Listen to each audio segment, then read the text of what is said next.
Hi guys! So, for today's video, naghahanda kami para mag-swimming. Pupunta ngayon kami sa pool area dahil nag-iiyak ang mga pamangkin ko. Gusto nilang mag-swimming. At dahil nga maganda at mabait ako, sinamahan ko na talaga sila.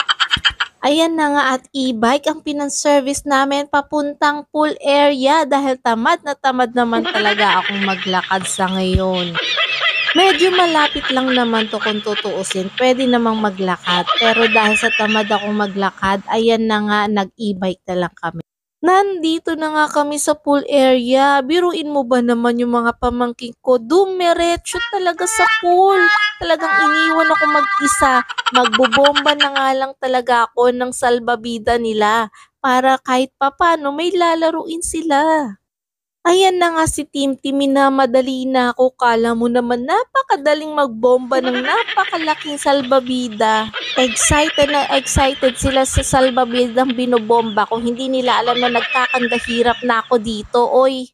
Nakakangawit rin pala ang ganitong pagbobomba, no? Kala mo napakadali lang pero pag ikaw talaga ang gumawa, mangangawit ka talaga. Ayan na naman si Timtim, lumapit na naman sa akin at naglambing. Kala niya siguro tapos na yung binobomba ko. Nako Timtim, tignan mo naman halos wala pa talagang kahangin-hangin. Kanina pa ako nagbobomba. Nakikita ko na nagkakaroon na siya ng konti-konting hangin kaya go for the gold tayo, keep on fighting kahit sobrang ngawit na yung mga braso ko. Hindi ko alam kung anong posisyon ang gagawin ko dahil nangangawit na talaga ako sa pagbobomba. Kaya kailangan ko na ng tulong ng aking pamangkin. Siya muna naman ang pinagbomba ko habang ako naman ay nagpapahinga kahit saglit. Pero kahit bata pa pamangkin ko naman, ang dali-dali niya mapagod. Ewan ko ba dito? Kaya ako na naman ulit ang pumalit sa pagbobomba. Pero nakikinita ko na konting-konti na lang ang paghihirap ko. At okay na itong isa. Yes, tama kayo ng pagkakarinig nyo. Isa pa lang po yan. Dalawang ganyan ang kailangan kong bombahin dahil tag-iisa sila ni Savannah. Dahil kapag isa lang naman ang binomba ko, naku, maiinggit ang isa. Alam nyo ba guys, habang binobomba ko talaga itong salbabidang to, naku, tagaktak talaga ang pawis ko. Talagang parang gripo. Hindi mo alam, para akong nag-gym o para akong naligo din sa pool.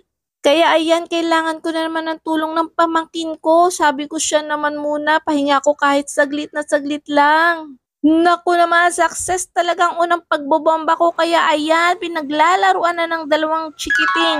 Eto na naman siya ako, mag-i-start na naman magbomba ng isa pang salbabida kasi pag-aawayan nila yan for sure mamaya. O ayan guys, nakita nyo tumayo na ako dyan dahil sobrang nangangawit na talaga ako habang nakaupo kanina. Sakripisyo to the highest sakripisyo talaga ang ginagawa ko pero okay lang yan para akong nag-gym sa tagaktak ng pawis ko. Maganda rin naman ang outcome ng pagbobomba ko dahil para rin naman akong nag-e-exercise. Daming pawis talaga lumabas sa noo ko talaga. Ayan, no, sobrang pagod ko na. Oh. Hindi ko na alam kung ano ba. Bobombayin ko pa ba tong isa o hindi na. Kaya yung pamangkin ko, nagpresinta na siya magbomba. Siya na lang daw muna habang nagpapahinga ako. Madali ding sumuko ang pamangkin ko kaya ako na naman ulit ang nagbobomba. Pero habang nagbobomba ako dyan, yung dalawang pamangkin ko na ako nag-aagawan na sa isang salbabida. Kaya kailangan tapusin ko talaga itong salbabida na isa dahil mag-aawayan nila. Kaya ayan, kumuha na ako ng bangko at dun ako nagbomba dahil sobrang nangangawit na talaga ako. Parang feeling ko mas okay itong nakaupo habang nagbobomba kesa yung kanina nakaupo ako dun sa sahig at saka nakatayo.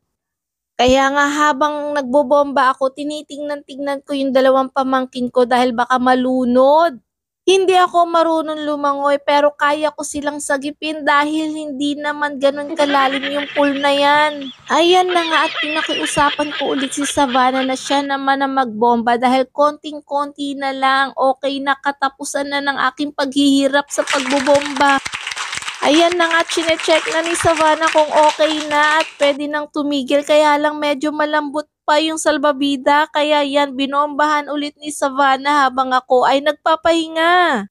Matapos lang talaga itong isang salbabida, magsu-swimming talaga ako. Ayan, tiningnan ko na kung okay na siya at mukhang okay naman na. Kaya ayan, binigay ko na sa kanila ang salbabida para hindi na sila mag-away. Eto naman si Tim mukhang enjoy na enjoy sa kanyang salbabida dahil solo na niya sa wakas. Ganun rin naman itong si Savannah, tuwan-tuwa sa salbabida niya at solong-solo niya rin.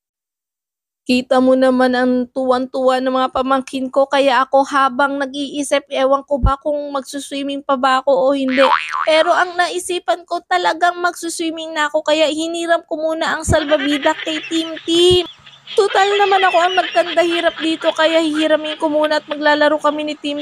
Kunwari lalaruin ko ang salbabida kasama siya pero hindi niya alam, naglalaro na rin naman ako.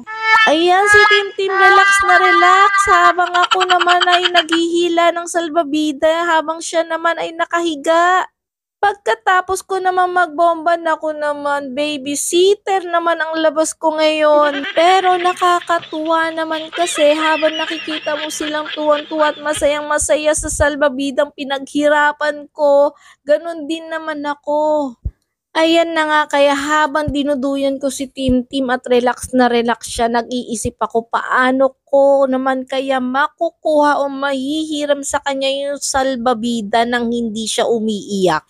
Pero mukhang hindi yata ako makakasingit dahil sarap na sarap si Timothy habang nakahiga sa salbabida. Tinaray kong kunin sa kanya ang salbabida, kunwari nahulog siya sa pool kaya lang kapit na kapit talaga siya doon sa salbabida. Kaya paano ko kaya ito makukuha o mahihiram sa kanya? Sa tingin ko, suko na talaga ako at hindi ko na talaga sa kanya mahihiram yung salbabida dahil sobrang nag-e-enjoy na sila. Kaya naman napagpasyahan ko na lang na mag-enjoy na lang ako habang hila-hila ko ang salbabida ni Tim at habang sinusundan si Tim kung saan man siya mapunta.